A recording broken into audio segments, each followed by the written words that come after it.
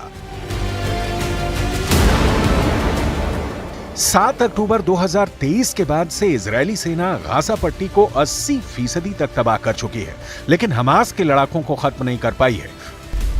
200 दिन की जंग के बाद भी हमास के लड़ाके ना तो हार मान रहे हैं और ना ही इजरायली सेना पर हमला करने से चूक रहे हैं।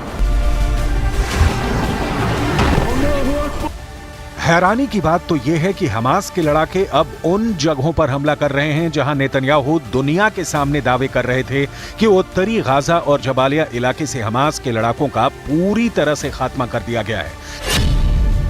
कब्र से निकला हमास, जबालिया में फंसा इजरायल।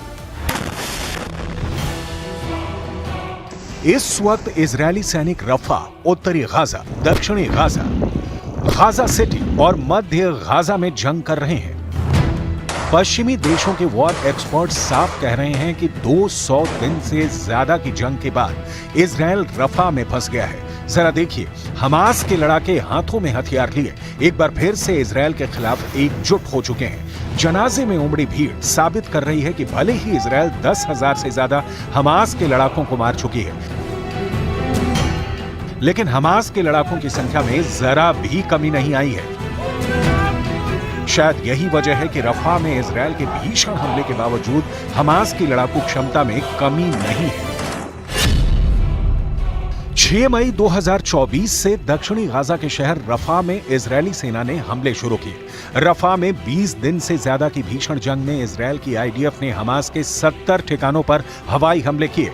इजरायल की आईडीएफ ने दावा किया है कि उसके सैनिकों ने मरकावा टैंक और भारी हथियारों के साथ रफा में ग्राउंड ऑपरेशन किए हैं, जो सफल रहे हैं। आईडीएफ का कहना है कि इजरायल के इस ऑपरेशन में 50 से ज्यादा हमास लड़ाके पूर्वी रफा में मारे गए हैं। इसके अलावा हमास की दर्जनों सुरंगों को तबाह कर दिया गया है। इजरायल ने भीषण हमलों की वजह से रफा से 8 लाख फिलिस्तीनी भागने के लिए मजबूर हो गए हैं।